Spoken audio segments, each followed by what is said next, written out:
الشغلانه دي مش محتاجه شهاده، محتاجه لزوم. شغلانه الرقاصه دي يا استاذ زي الهندسه، فن ومدرسه، يعني محتاج تكون موهوب بالفطره، ولو عايز تحترف المهنه بقى لازم تذاكر لها من اول الشيك لحد الشغل. هقوم انا بقى واسيب لكم الحلوه دي عشان تقول لكم ان الرقص عباده. مش كده ما بنخضش الناس كده. هو الرقص فعلا عباده زي ما الانسه رغبات قالت لنا قبل ما تمشي، لكن هو مش بالظبط كده. الرقص عند الهندوس كان اسمه الرقص المقدس، ودي كانت طريقتهم للتعبد للاله شيفا اله الدمار، كانوا بيتقوا شره تقريبا. حتى شكل بدل الرقص اللي موجوده دلوقتي نفسها اللي موجوده على المعابد الهندوسيه، وده نفس اللي وضحه المؤرخ الامريكي ويل ديورنت في كتابه تاريخ الحضاره. وقال كمان ان مش بس الهندوس العباده عندهم كانت بتحتاج ليونه، لكن المصريين القدماء كمان كانوا بيتقربوا للاله بتاعهم بالرقص والغنى، لحد ما الفتح الاسلامي دخل مصر وربنا تاب علينا وما بقاش حد يهز وسطه خالص الا في سياق الدراما طبعا. مثلا في الحرملك الجواري كانوا بيرقصوا لبعض او بيرقصوا للسلطان. وقتها كان الرقص ولا هو عباده ولا هو رذيله، لحد ما في القرن ال18 شويه غجر وصلوا مصر جايين من الهند وايران. كانت الغجريه من دول تلف على وسطها اجراس صغيره وزينه، وتشوف الرجاله قاعدين فين وتروح ترقص قصادهم. لا مزيكا ولا حركات ولا نيله، هي بتفضل تهز وسطها لحد ما تجيب رزقها حرفيا.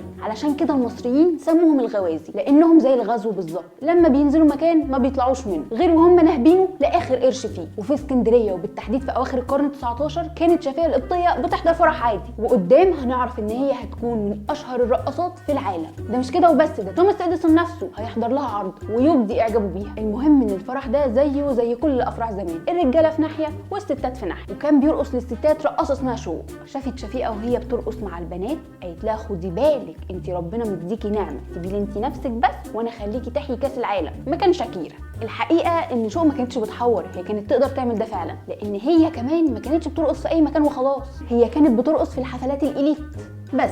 على سبيل المثال للحصر رقصت في افتتاح قناه السويس لما كان الخديوي بيشقط اوجيني. المهم شوق تبنت موهبه شفيقة من وهي عندها 12 سنه، وكانت شفيقة بتروح لها بيتها في شارع محمد علي من ورا مامتها. وعلى ايد شفيقة القبطيه الرقص الشرقي الحقيقي رجع مصر في الوقت اللي كان فيه مهنه الرقاصه لا مؤاخذه يعني غرضها الاول والاخير الرذيله. وعلشان الناس تفرق ما بين الغازيه والرقاصه الحقيقيه بقوا يقولوا اللي على زي شفيقة كده ان هي علمه، وعلمه دي كلمه يهوديه معناها مغنيه. هبسطها لكم، الفرق ما بين الكلمتين زي الفرق ما بين راقصه ورقاصه.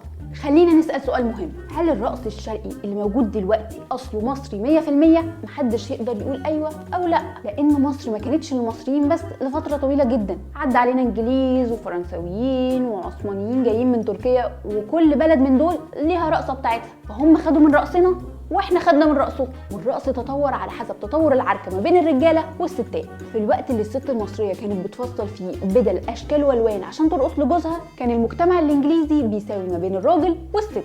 علشان كده شكل الرقص بتاعهم اختلف عننا، بقى الراجل يرقص مع الست. قصدي يعني ان لغتنا ممكن تختلف عن بعض، لكن الرقص هيفضل هو اللغه الوحيده اللي كل الناس بتفهمها. والنبي يا ابله الرقص لغه؟ يعني انا كده مربيه اجيال. انسه رغبات، انا ابويا لو عرف ان في اوضتي رقاصه هيقطعني. مش موقف ضد الرقص لا سمح الله، الرقص رساله، بس ابويا ما بيعرفش يقراها.